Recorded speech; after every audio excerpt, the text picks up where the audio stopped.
Hello students, BSc first year को मैं आज वैक्यूल्स बताने वाली हूँ। आप सभी जानते हैं कि कोशिका में क्या पाया जाता है। तो आप सभी कोशिका, आपने सभी ने 12th में पढ़ी होगी आपकी क्लास में। कोशिका की जो कला होती है, कोशिका द्रव्य, इसमें वैक्यूल्स, रिक्तिका जिसे हम कहते हैं, अंतःप्रद्रवी जालिका, एंडोप्लाज्मिक रेटिकुलम, गोल्जी कॉम्प्लेक्स तथा इसमें क्या पाए जाते हैं, माइटोकॉन्ड्रिया, ठीक है, और ग्रेन्यूल्स भी कई पाए जाते हैं। इसी प्रकार से इसमें वैक्यूल्स भी आपने पढ़ी होंगी, बड़ी वैक्यूल और छोटी वैक्यूल के रूप में आपने वैक्यूल्स भी इसमें पढ़ी हैं। तो जो वैक्यूल्स आज मैं आपको बताने वाली हूँ उसी वैक्यूल के बारे में, क्योंकि आप एंडोप्लाज्मिक रेटिकुलम आपको पढ़ा चुके हैं, ठीक है, और केंद्रक के चारों ओर जो केंद्रक कला और जहाँ पे अंतःप्रद्रवी जालिका होती हैं, वहीं साइड की ओर बड़ी बड़ी वैक्यूल्स और छोटी वैक्यूल्स भी होती हैं। जब क्या होता है, कोशिका छोटी होती है, जब यंग रहती है तब उसमें छोटी छोटी वैक्यूल्स पाई जाती हैं। लेकिन जब कोशिका बड़ी हो जाती है, मैच्योर हो जाती है, वही छोटी छोटी गोल बूंदों के समान वैक्यूल्स क्या होती हैं, आपस में संयोजन करके एक बड़ी वैक्यूल का निर्माण कर लेती हैं। और माना जाता है कि जो वैक्यूल्स होती हैं, रिक्तिकाएं होती हैं, इनमें एक कलाई आवरण से घिरी होती है। लेकिन कुछ साइंटिस्ट का मानना है कि जो कोशिका द्रव्य की भित्ति का मिला हुआ है भाग ही क्या कहलाता है, वैक्यूल कहलाता है, ठीक है। तो वैक्यूल्स में जो सारे भाग थे रिक्तिकाओं के, तो रिक्तिका प्रोण जो बुलबुलों के समान संरचना होती है, और इसमें कितने कितने परसेंटेज, क्या मात्रा में इनमें चीजों का मिला होना पाया जाता है। मतलब हम मान सकते हैं जैसे रिक्तिका कला या टोनोप्लास्ट कहती है, इसको हम क्या कहते हैं, रिक्तिका के जो आवरण होता है उसको रिक्तिका कला या टोनोप्लास्ट कहते हैं। यह प्लाज्मा कला की भांति लाइपोप्रोटीन की बनी वर्णात्मक पारगम्यता होती है। रिक्तिका में कोशिका रस भरा रहता है। क्या भरा रहता है रिक्तिका में? कोशिका रस, ठीक है। माना जाता है कि रिक्तिका में कोशिका रस, जिसमें 90% से 98%, 98% तक जल पाया जाता है। क्या पाया जाता है? जल पाया जाता है, तथा जिसमें जल में CO2, CO2 और घुलनशील लवण जैसे एंथोसायनिन्स वगैरह पाए जाती हैं। वैसे ही इसमें कुछ रंग द्रव्य जैसे घुलनशील लवण कली अवस्था में प्रोटीन, शर्करा, कार्बनिक अम्ल भी पाए जाते हैं, और रंग द्रव्य जैसे एंथोसायनिन पाए जाते हैं। गुलाब, फॉर एग्जाम्पल गुलाब का लेते हैं, आपने गुलाब की पंखुड़ियां देखी होंगी। तो जो गुलाब की पंखुड़ी होती हैं उनका रेड कलर कैसे आता है? तो जब उनमें एंथोसायनिन की अधिक मात्रा होती है, जिसके कारण गुलाब की पत्तियों में रंग कैसा होता है, गुलाबी पत्तियों का रंग डार्क रेड कलर का होता है। पादप कोशिकाओं में रिक्तिका के अवयव अजीवित होती हैं। रिक्तिका कैसी होती है? अजीवित होती है, किंतु ये महत्वपूर्ण कोशिकीय क्रियाओं को संपन्न करती हैं। क्लियर? रिक्तिका का परिवर्धन, मतलब परिवर्धन कैसे होता है, डेवलपमेंट कैसे होता है?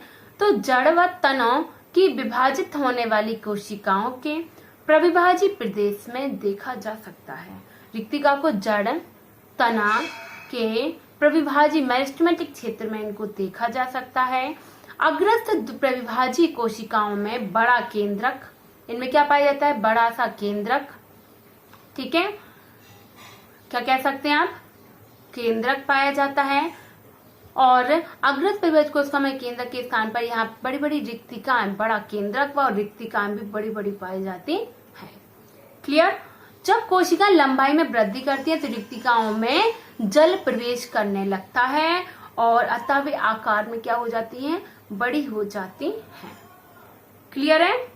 उसके बाद अब जो रिक्तिकाओं के बाद अधिकतर पीला तथा नारंगी तथा कुछ लाल रंग लवक रंग द्रव्यों के कारण होता है। लाल रंग किसके? लवक, जो प्लास्टिक्स पिगमेंट्स के कारण होता है। किंतु रिक्तिका के कोशिका रस में घुलनशील रंग द्रव्य हल्के नीले, बैगनी, गहरे लाल रंग के होते हैं, ठीक है।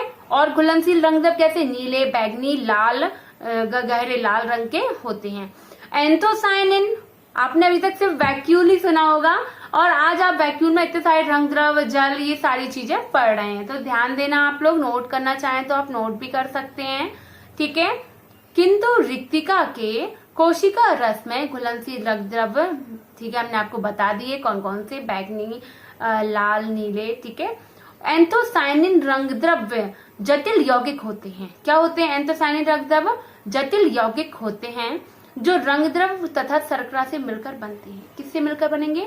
रंग द्रव्य से मिलकर और शर्करा से मिलकर ये बनते हैं, ठीक है। रिक्तिका वाले रंग द्रव्य में जल में क्या होते हैं? रंग द्रव्य जल में घुलनशील होते हैं जो कोशिका कला के नष्ट होने पर रिक्तिका से बाहर निकल आते हैं।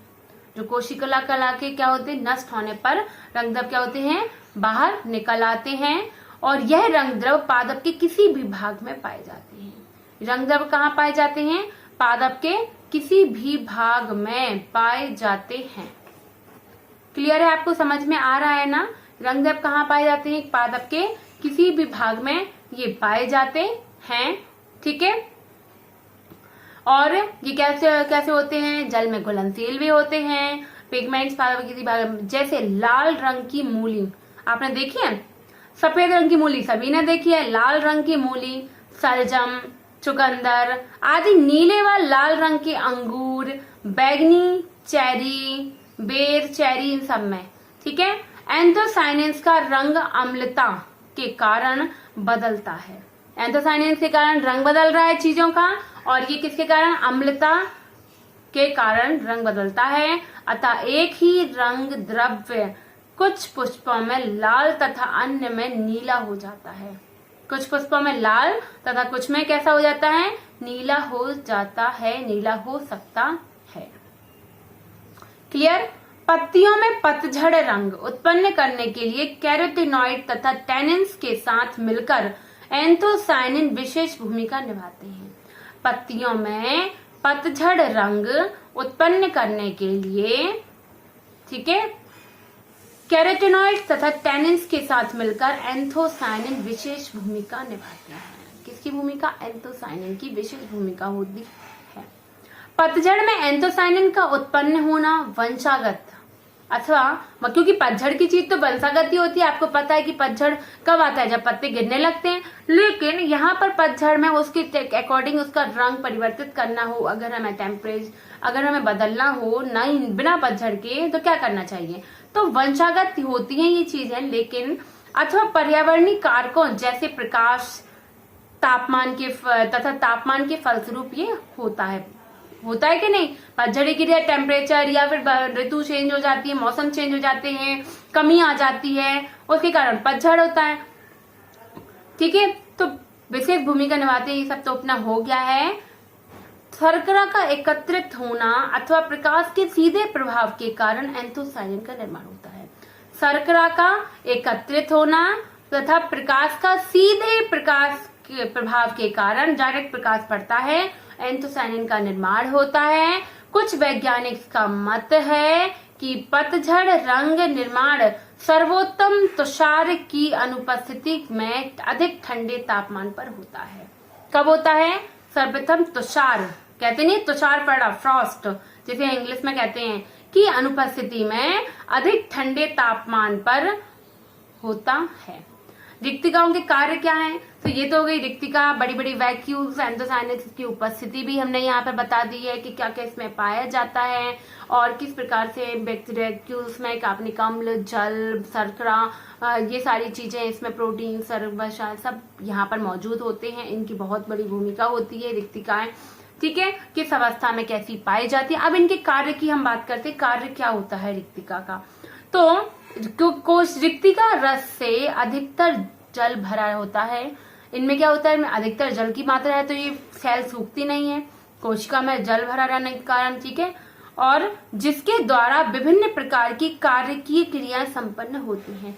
और रिक्तिका के कारण क्या होता है? विभिन्न प्रकार की कार्यकीय क्रियाएं भी इसमें संपन्न होती रहती हैं। क्लियर? तो आई होप आपको क्लियर है रिक्तिका क्या है। रिक्तिका यंग सेल्स में जो प्रोटोप्लास्ट की बहुत अधिक मात्रा रिक्तिका में पाई जाती है। रिक्तिका के स्ट्रक्चर, तो मैं एक बार आपको रिक्तिका की स्ट्रक्चर को यहाँ पर शो कर, रिक्तिका वैक्यूल में शो क्या करना है, आप लोगों ने वैक्यूल सेल देखी है, सेल में वैक्यूल्स आपने देखी है, किस प्रकार से कोशिका में वैक्यूल्स बनी होती है, बड़ी बड़ी रिक्तिका, छोटी रिक्तिका। तो ऐसी कोई कोशिका नहीं है जिनमें रिक्तिका नहीं पाई जाती हैं, सभी कोशिकाओं में रिक्तिकाएं पाई जाती हैं। ठीक है, तो आई होप आपको क्लियर है, समझ में आया होगा रिक्तिका क्या होती है। ठीक है स्टूडेंट, थैंक यू।